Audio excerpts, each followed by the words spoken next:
Hello everyone, नमस्कार। Model paper के इस बढ़ते क्रम में हम लोग पहुंच चुके हैं सेट नंबर 3 के पास।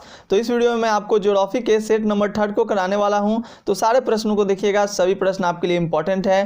पहला प्रश्न कहता है आपका कि बोकारो इस्पात केंद्र किस राज्य में स्थित है। ऑप्शंस भी आपके दिए गए हैं। तो आपको पता है कि आपके एग्जामिनेशन में 4 ऑप्शन दिए जाते हैं, जिसमें कि आपको एक आंसर जो होता है वो सही होता है। ठीक कीजिएगा, क्या हो जाएगा इसका सही आंसर। बोकारो इस्पात केंद्र किस राज्य में है। ऑप्शन सी आपका सही जवाब हो जाएगा झारखंड। भारत में विश्व की कुल जनसंख्या के कितने प्रतिशत लोग बसते हैं। तो पूरे विश्व की जो जनसंख्या है उसके लगभग 17%, यानी कि अकॉर्डिंग टू ऑप्शन 16% जो लोग हैं वो भारत में निवास करते हैं। ध्यान दीजिएगा। अगला है 3rd नंबर, झरिया कोयला क्षेत्र किस राज्य में स्थित है। तो झरिया जो कोयला क्षेत्र है वो झारखंड में स्थित है। आपका तेलंगाना राज्य की राजधानी कहाँ पे है। तो बहुत सिंपल सा प्रश्न है, हैदराबाद आपके सही जवाब हो जाएंगे। नेक्स्ट प्रश्न देखिएगा, 2011 की जनगणना के अनुसार किस राज्य का जनघनत्व सबसे अधिक है। तो सबसे ज्यादा जनघनत्व यानी कि लोगों का जो जनघनत्व है वो पूछ रहा है आपसे, तो बिहार का आपको याद रखना है। जमशेदपुर किस प्रकार का नगर है। तो औद्योगिक नगर है आपका जमशेदपुर। सुंदरवन किस राज्य में स्थित है दोस्तों। तो ऑप्शन बी पश्चिम बंगाल में स्थित है। हरित क्रांति का संबंध किससे है। तो खाद्यान्न उत्पादन से। कौन राज्य चीन सीमा पर स्थित है। तो अरुणाचल प्रदेश जो आपका है वो चीन सीमा पर स्थित है। केंद्र सरकार द्वारा चलाई गई हरियाली प्रोजेक्ट संबंधित है। तो वायु संरक्षण और जल संरक्षण दोनों से। तो ऑप्शन सी आपका सही जवाब हो जाएगा। 11 नंबर प्रश्न देखिएगा, कहता है कि एन्नौर पत्तन किस राज्य में स्थित है। सही जवाब आपका तमिलनाडु हो जाएगा। अम्लीय वर्षा का कारण कौन है, यानी कि अम्लीय वर्षा जो होता है किस कारण से होता है, किस प्रदूषण के कारण होता है। तो वायु प्रदूषण से होता है। और अम्लीय वर्षा के कारण कौन सा प्रदूषण होता है, जो जल प्रदूषण होता है। तो ध्यान दीजिएगा, ये पूछ रहा है कि अम्लीय वर्षा का कारण कौन है, यानी अम्लीय वर्षा किस प्रदूषण के कारण होता है। तो वायु प्रदूषण के कारण। अगला देखिएगा 13 नंबर प्रश्न, निम्नलिखित में से कौन जो है वो पेय फसल है, यानी कि पीने वाला। तो चाय कॉफी ये दोनों जो है आपका पेय फसल हो जाएगा। तो ऑप्शन ए और बी दोनों आपके सही जवाब हो जाएंगे। भारत में पूर्ण जनगणना पहली बार कब हुई थी। 1881 ईस्वी में पहली बार पूर्ण जनगणना हुई थी। नेक्स्ट देखिएगा, 2011 की जनगणना के अनुसार भारत का जनघनत्व कितना है। तो 382 व्यक्ति प्रति वर्ग किलोमीटर। किस राज्य में साक्षरता दर सबसे अधिक है। केरल में सबसे अधिक है। उत्तर अटलांटिक मार्ग जोड़ता है। तो उत्तर अमेरिका को यूरोप से जोड़ता है। इस प्रश्न को हम लोगों ने इतने बार किया है कि एकदम पूरा का पूरा याद हो गया। भारत में नगरीय आबादी कितनी है भाई। तो याद रखिएगा ऑप्शन ए 31%। अभी पुराना डाटा ये दिया गया है, उसी के अकॉर्डिंग प्रश्न भी पूछ रहा है, तो उसको ध्यान दीजिएगा।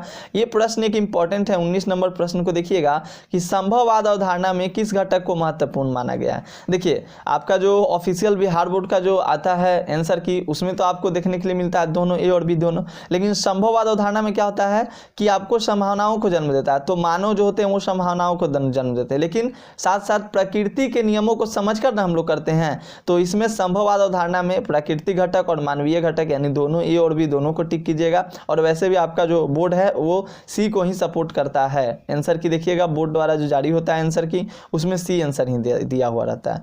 रांची किस राज्य की राजधानी है। तो रांची जो है वो झारखंड की राजधानी है। वाल्मीकि नगर टाइगर रिजर्व कहाँ स्थित है। ये आपके बिहार में ही स्थित है। किस नगर को दक्षिण भारत का मैनचेस्टर कहा जाता है। कोयम्बटूर को। बोकारो इस्पात केंद्र आपका सार्वजनिक क्षेत्र है। फिर देखिएगा हॉर्टिकल्चर संबंधित है। किससे संबंधित है। तो ये हॉर्टिकल्चर जो है फूल से, दाल से, अन्न से सबसे संबंधित है। फल एवं सब्जी से, यानी ऑप्शन डी को लगाइएगा। ऐसे इसमें ऑप्शंस में थोड़ा सा चेंजेस रहना चाहिए। तो हॉर्टिकल्चर का मतलब ही होता है कि फल और सब्जी ये सब का जो उत्पादन होता है इससे संबंधित होता है। उत्तर भारत में सिंचाई का मुख्य स्रोत क्या है। तो नहर है उत्तर भारत में। हम लोग के यहाँ उत्तर भारत में जो नॉर्थ इंडिया है तो वहाँ पे कि सिंचाई का मुख्य साधन क्या है, नहर ही है ज़्यादातर। निम्नलिखित में कौन बागानी फसल नहीं है। रबर, चाय, कॉफ़ी, मक्का। तो मक्का जो है वो बागानी फसल नहीं है, बाकी रबर, चाय, कॉफ़ी ये सब आपका बागानी फसल है। 27 नंबर देखिएगा, निम्न में कौन परंपरागत ऊर्जा का स्रोत है। कोयला भी परंपरागत, पेट्रोलियम भी परंपरागत, प्राकृतिक गैस भी। उपरोक्त सभी आपके हो जाएंगे। परंपरागत कहने का मतलब जो कन्वेंशनली आ रहा है। तो याद रखिएगा ऑप्शन डी आपके सही जवाब हो जाएंगे। नेक्स्ट देखिए, धारावी मलिन बस्ती किस नगर में स्थित है। तो मुंबई में स्थित है। और विश्व का सबसे लंबा झील जलमार्ग कहाँ में है। तो ग्रेट लेक सेंट लॉरेंस जलमार्ग है। ये नाम पूछा पूछ रहा है आपसे चॉकलेट में कौन सा पदार्थ होता है, तो चॉकलेट में आपका कोको होता है। और किस वर्ष भारत को इंटरनेट की सुविधा प्राप्त हुई थी, तो ऐसे इंटरनेट की सुविधा 1995 में, लेकिन अगर बात की जाए कि सबको निजी कंपनियों ने कब हस्तक्षेप किया था अपना, तो 1998 में। तो अकॉर्डिंग टू ऑप्शन बी को ही लगाइएगा। 32 नंबर है मोहाली सॉफ्टवेयर तकनीकी पार्क कहाँ में स्थित है जी, तो ये चंडीगढ़ में स्थित है मोहाली सॉफ्टवेयर तकनीकी पार्क। और अगला प्रश्न देखिएगा 33 नंबर विजयनगर इस्पात केंद्र किस राज्य में अवस्थित है, तो कर्नाटक आपके हो जाएंगे। दुर्ग लौह अयस्क उत्पादक क्षेत्र आपके कहाँ में है, तो छत्तीसगढ़ में आपका हो जाएगा दुर्ग लौह अयस्क। तो ये सारे प्रश्न को आपको ध्यान में रखना होगा। भारत की कुल जनसंख्या का कितना प्रतिशत उत्तरी मैदान में बसता है, तो उत्तरी मैदान में ज़्यादातर, यानी कि जो ये देखिए ये 4 भाग हुआ 1 2 3, तो 1 2 3 4 हुआ, जिसमें से 3 जो हिस्सा होता है ये आपके उत्तर भारत में ही बसता है, यानी कि 1/3 आपके सही जवाब हो जाएंगे ऑप्शन सी।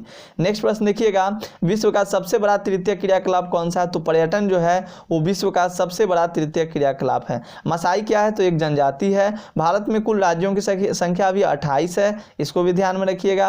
अगला प्रश्न देखिए 39 नंबर निम्नलिखित में से किस प्रकार की बस्तियां सड़क, नदी या नहर के किनारे होती है, तो सड़क, नदी और नहर के किनारे आपकी कैसी बस्तियां होती हैं जी, तो रेखीय बस्ती होती है। कौन सा राजधानी नगर है, ऐसा प्रश्न पूछ रहा है, तो पटना जो है वो राजधानी है, बिहार की राजधानी पटना आपको पता भी है। अगला देखिएगा नेक्स्ट प्रश्न आपका निम्नलिखित में से कौन सा एक मानव भूगोल से संबंधित नहीं है, तो मानव भूगोल के अंतर्गत क्षेत्रीय विभिन्नता भी आया, स्थानिक संगठन भी हुआ था, अन्वेषण और वर्णन भी हुआ था, मात्रात्मक क्रांति नहीं हुआ था, इसलिए आपके ऑप्शन बी सही जवाब हो जाएंगे। निम्नलिखित में से कौन एक जनसंख्या परिवर्तन के कारक नहीं है, तो प्रवास, जन्म, मृत्यु ये सब जनसंख्या परिवर्तन के कारक है, आवास आपके सही जवाब हो जाएंगे, तो ये भी ध्यान रखेंगे आप लोग। 43 नंबर प्रश्न है निम्नलिखित में से कौन सा एक विरल जनसंख्या वाला क्षेत्र नहीं है, विरल मतलब जहां पे कम जनसंख्या रहता है, तो दक्षिण पूर्वी एशिया में सबसे ज्यादा जनसंख्या ये सघन जनसंख्या वाला क्षेत्र है, इसलिए इसका सही जवाब आपका हो जाएगा ऑप्शन सी, क्योंकि पूछा है कि विरल जनसंख्या वाला क्षेत्र नहीं है, तो दक्षिण पूर्वी एशिया आपका क्या है, तो सघन जनसंख्या वाला क्षेत्र है। फिर है नेक्स्ट प्रश्न कि कालाहारी मरुस्थल में कौन सी जनजाति निवास करती है, तो बुशमैन नाम की जनजाति जो है वो कालाहारी मरुस्थल में निवास करती है। नौ निश्चयवाद के प्रवर्तक कौन है, तो टेलर साहब जो थे वही नौ निश्चयवाद के प्रवर्तक हैं, तो ध्यान दीजिएगा। अगला प्रश्न है निम्न में कौन प्राचीन नगर है, भोपाल, गंगानगर, पटना और जमशेदपुर। सबसे पुराना तो पाटलिपुत्र, पटना जो है सबसे पुराना नगर है। भारत में गेहूं उत्पादन में अग्रणी राज्य कौन है, तो गेहूं उत्पादन में सबसे ज्यादा अग्रणी राज्य अगर आपसे पूछे तो ध्यान देंगे उत्तर प्रदेश। नेक्स्ट आप प्रश्न देखिए अंकलेश्वर क्षेत्र है कहाँ में, असम में, गुजरात में, राजस्थान में या आपके ऑप्शंस हैं बिहार में, तो अंकलेश्वर आपका कहाँ में है, तो गुजरात में। निम्नलिखित में से कौन एक चतुर्थ क्रियाकलाप है, विनिर्माण आपका द्वितीयक में आ जाएगा। पुस्तकों का मुद्रण ये सब आपका कागज निर्माण उद्योग ये सब उद्योग है द्वितीयक में, पुस्तकों का मुद्रण द्वितीयक। विश्वविद्यालय अध्यापन, हाँ ये आपका ऑप्शन डी हो जाएगा, चतुर्थ क्रियाकलाप हो जाएगा क्योंकि ये हायर स्किल्ड से है आपका संबंध इसका। रावत भाटा परमाणु ऊर्जा संयंत्र किस राज्य में स्थित है, तो ऑप्शन ए राजस्थान में। प्रतिकर्ष और अपकर्ष कारक प्रवास के लिए उत्तरदायी है। वर्ष 2010-11 में निम्नलिखित में से कौन सा भारत का सबसे व्यापारिक भागीदारी था, तो चीन जो था सबसे बड़ा व्यापारिक भागीदारी था। अगला प्रश्न देख लेते हैं हम लोग, निम्नलिखित में से किस वर्ष में भारत पहला रेडियो कार्यक्रम प्रकाशित हुआ था, तो सबसे पहला रेडियो कार्यक्रम 1923 ईस्वी में, ध्यान देंगे। 54 नंबर प्रश्न आपका है कि निम्नलिखित में से कौन चीनी का दूसरा सबसे बड़ा उत्पादक है, सही जवाब आपका ऑप्शन सी उत्तर प्रदेश हो जाएगा।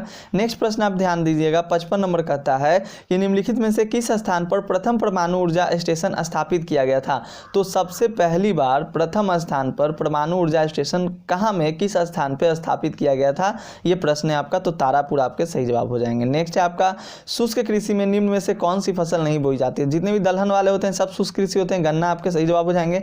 रागी, ज्वार, मूंगफली ये सब दलहन है, दलहन जो होता है वो शुष्क में भी हो जाता है। किस पर्वत पर ऊटी पर्यटक केंद्र अवस्थित है, नीलगिरी की पर्वत पे। किस नगरीय क्षेत्र में प्रवासी जनसंख्या का सर्वाधिक है, तो मुंबई में। जल अभाव वाले क्षेत्रों में किस प्रकार की बस्तियां पाई जाती है, तो प्रकीर्ण बस्तियां पाई जाती हैं। खरीफ फसल किस ऋतु का है, तो सितंबर से जनवरी तक का ये खरीफ फसल होता है। अगला देखिएगा ब्राजील के कॉफी बागान को क्या कहा जाता है, तो फेजेंडा कहा जाता है। इस प्रश्न को बार बार आपसे एग्जामिनेशन में पूछता है जी। बिस्कुट उद्योग किस प्रकार के उद्योग से संबंधित है, उपभोक्ता उद्योग है। बाह्य स्रोतीकरण सहायक है, दक्षता सुधारने में, कीमतों को घटाने में, विकासशील देशों को रोजगार बढ़ाने में, इनमें से सभी आपका हो जाएगा। 64 नंबर आपका है कि बालाघाट मैंगनीज क्षेत्र किस राज्य में स्थित है, तो सही जवाब आपका हो जाएगा, ध्यान देंगे आप लोग, option A Madhya Pradesh. Manipal software तकनीकी पार्क कहाँ में स्थित है जी, तो ऑप्शन बी आपका कर्नाटक में। नेक्स्ट प्रश्न है नौ निश्चयवाद से संबंधित कौन कौन है, तो टेलर साहब, नॉन सेवाद से संबंधित है।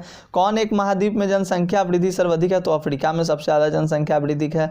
तृतीय क्रियाकलाप व्यापार आपका है, जिसमें सेवाएं प्रदान की जाती है, तृतीय क्रियाकलाप आपका हो जाएगा। निम्नलिखित में वह कौन सा एक सबसे सस्ता परिवहन साधन है जो भारी सामान और लंबी दूरी के लिए उपयुक्त है, तो भारी सामान और लंबी दूरी के लिए एक सस्ता जो परिवहन जो साधन है वो जल परिवहन आपका ऑप्शन सी हो जाएगा, क्योंकि जल में घर्षण वर्षण नहीं पैदा होता है, पेट्रोल कम लगता है। और वही सड़क की हम लोग बात करें तो इसमें तो आपका घर्षण फ्रिक्शन भी पैदा होता है, जिससे कि पेट्रोलियम की खर्चा जो होती है, डीजल पेट्रोल की खर्चा ज़्यादा होता है, ज़्यादा ये खर्चीला होता है। इसके लिए सड़कें भी बनानी होती है, जल परिवहन के लिए कोई सड़क कोई ये सब की व्यवस्था नहीं करना पड़ता है। निम्नलिखित में कौन राजधानी नगर है, तो 70 का आपका सही आंसर ऑप्शन सी हो जाएगा, चंडीगढ़ जो है राजधानी नगर है। तो इस तरह से हम लोगों ने ज्योग्राफी के सेट 3 तक को कंप्लीट कर लिया है। अगर आपको कहीं दिक्कत हो तो कमेंट सेक्शन में कमेंट करके बताइएगा। 2 सेट और हमारा बचा है, 2 सेट और कर लेंगे। सोच लीजिए 3 सेट हम लोगों ने किया, यानी कि 70, अगर 70 में हम लोग 3 से मल्टीप्लाई कर लें तो 210 प्रश्नों को आपने अभी तक कर लिया है। इस तरह से अगर 5 सेट अगर आप कर लेते हैं तो 70 गुने अगर आप 5 कर लीजिए तो 350 प्रश्न आपके